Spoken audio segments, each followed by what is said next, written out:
Shawty texting me, had to tell her it's not that deep. It's not that deep. She come with me, she roll with me, her nails on fleek. Nails on fleek. It's not that deep. It's not that deep. It's not that deep. It's not that deep. It's not that deep. It's not that deep. Your baddie, keep it cool, please.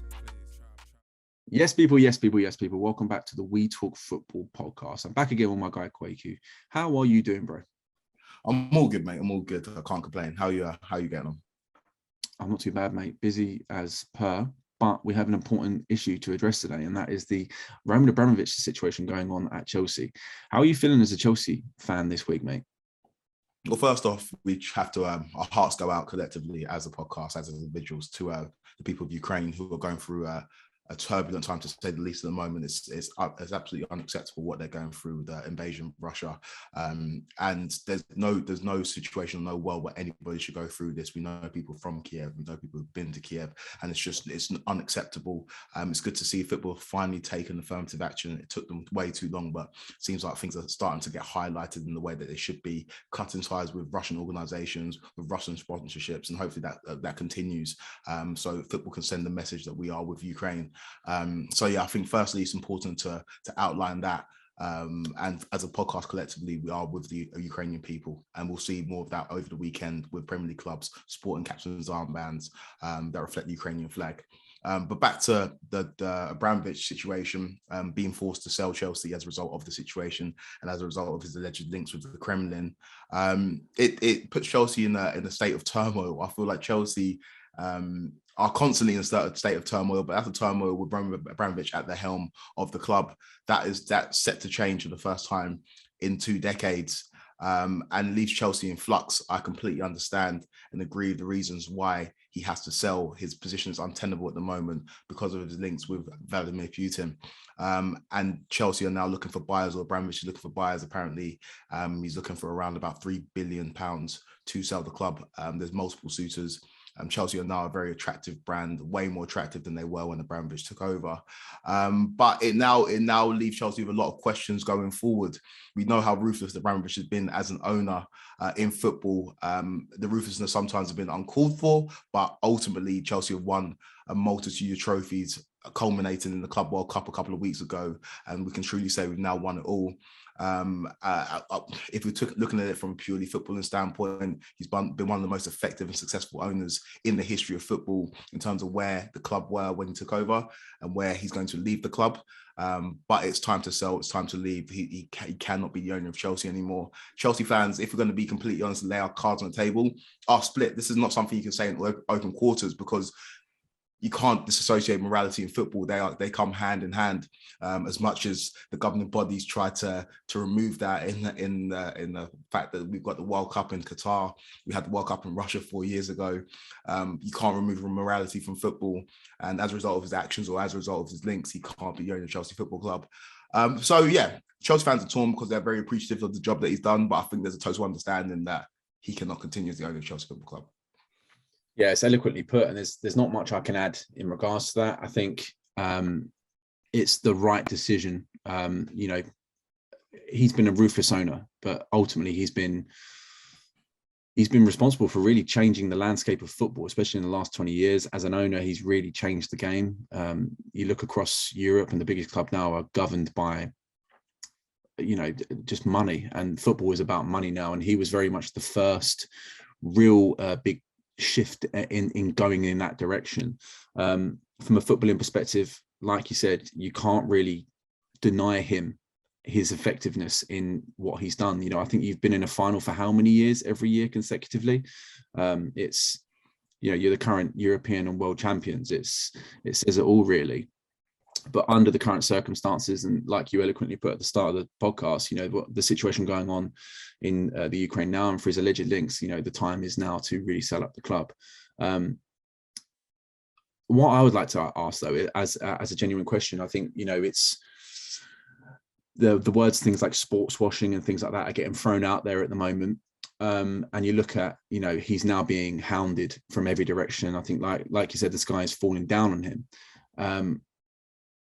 Do you feel like this will be the catalyst for change in football? In terms of, do you feel like the next owners that will take over the next big club may be from a more, let's say,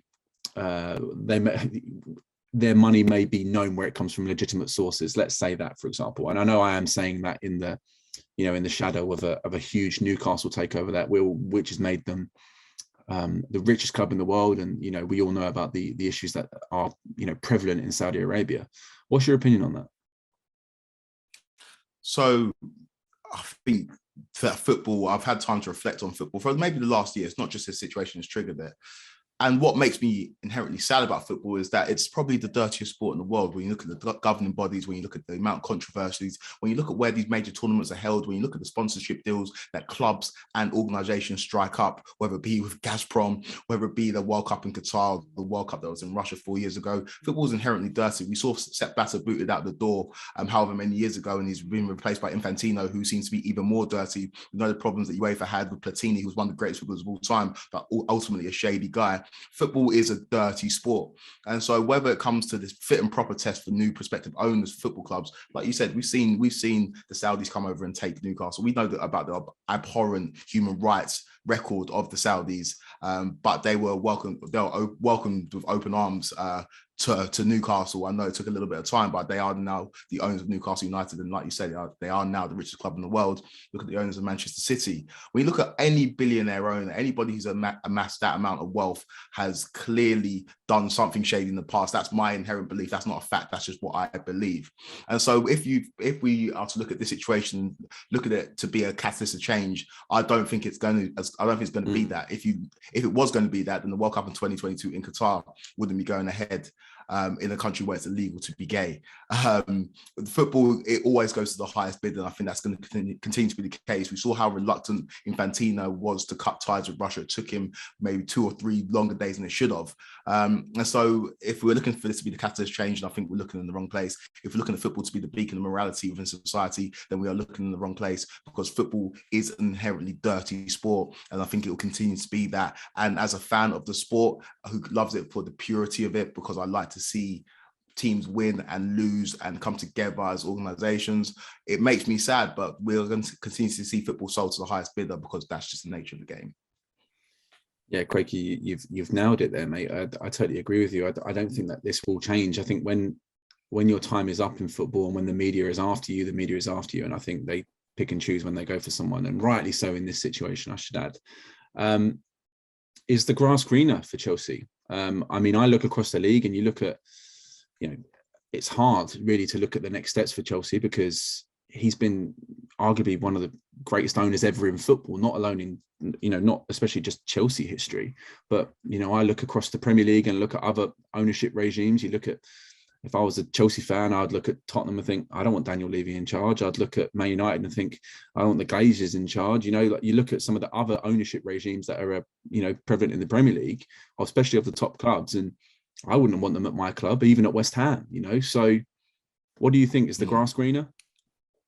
No, not at all. The landscape is going to change forever for Chelsea. I feel like let's get it right. Like, we love football because of the players, because we idolize players. They're the people who go out there and do the business week in, week out. We get their names on the back of our shirts. We play with them on FIFA, on video games. They are the reason why we watch football. But let's not get it twisted. Football is a manager's game. And we see all these teams, whether it be top teams in England or top teams abroad, whether you look at Manchester United, who were dominant for the best part of 2 decades because they had the greatest manager of all time at the helm. He leaves in 2013. They don't come close to another title, or they haven't come close to another title since. We look at Liverpool, who went through a 30-year drought of winning the league title. They go and bring in one of the greatest managers of the Premier League era in Jurgen Klopp, and now they're successful year in, year out. We saw them pick up a trophy last week against Chelsea in the final of the League Cup. Look at Man City. Granted, they were winning trophies before Pep Guardiola came, but the level of dominance that he's asserted in the Premier League since he's taken over Man City is almost unprecedented. It's Sir Alex levels in the 90s. So football is a manager's game, and the only team that managed to skirt that, another example, Spurs, who were in the Champions League final, 2-3 years ago, haven't come close to the top 4 since Pochettino's left. Football is a manager's game. When you get the right man through the door, you are going to be successful. Chelsea are the only team in the world that really been able to bypass that in terms of managers come and go. We see Mourinho, we see Ancelotti, we see Conte.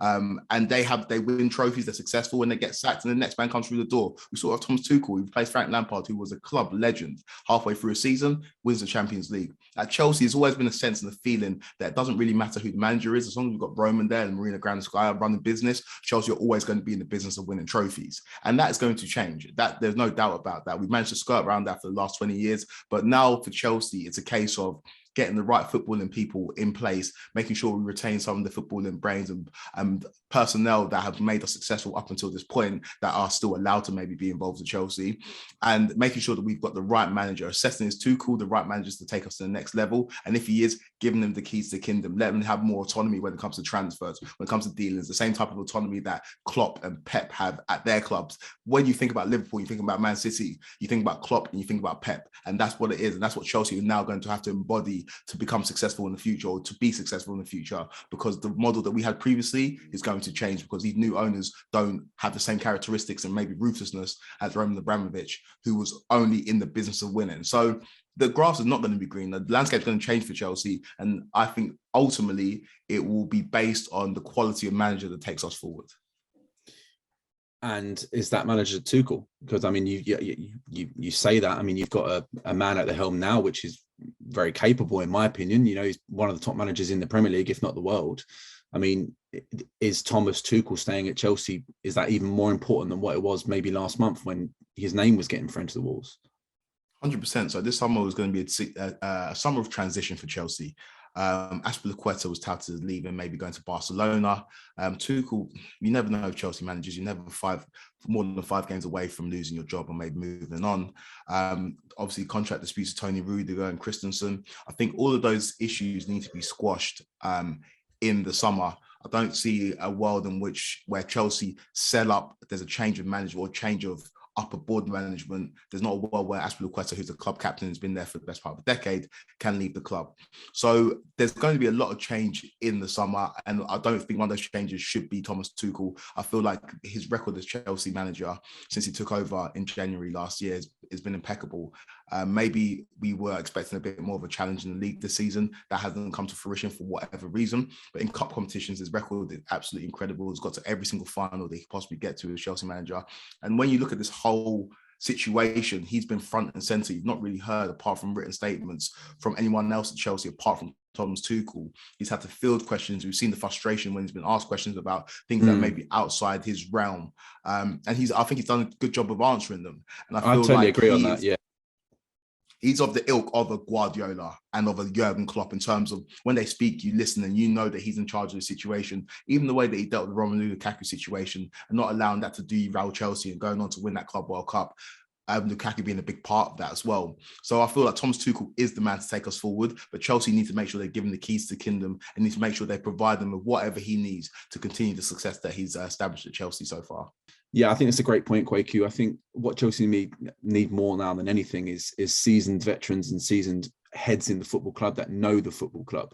I think rocking the boat and changing things up, that is the approach that's become so synonymous with Chelsea, but I think it's the worst thing you can do right now. I think, first port of call will be getting Cesar Azpilicueta, involved in the club somehow. He knows the club well. And then sorting out things like contract disputes and keeping someone like Thomas Tuchel, a guy that's handled himself so well in the media this year, keeping him around the football club, I think is really important. So stability for Chelsea right now is important. And it's ironic because you would argue that's the opposite of what it's known for, really. But in the meantime, Quakes, where can they find us? So you can find us on YouTube. Make sure you like this video and subscribe to our channel. Like we always say, we are growing gradually and we do appreciate the support from you guys. You can find us on Spotify. You can find us on Apple Podcasts as well. All good places where you find your podcasts. And we'll be back with more videos very, very soon. Cheers, guys. Catch you next time. Baddie texting me, had to tell her it's not that deep. She come with me, she roll with me, her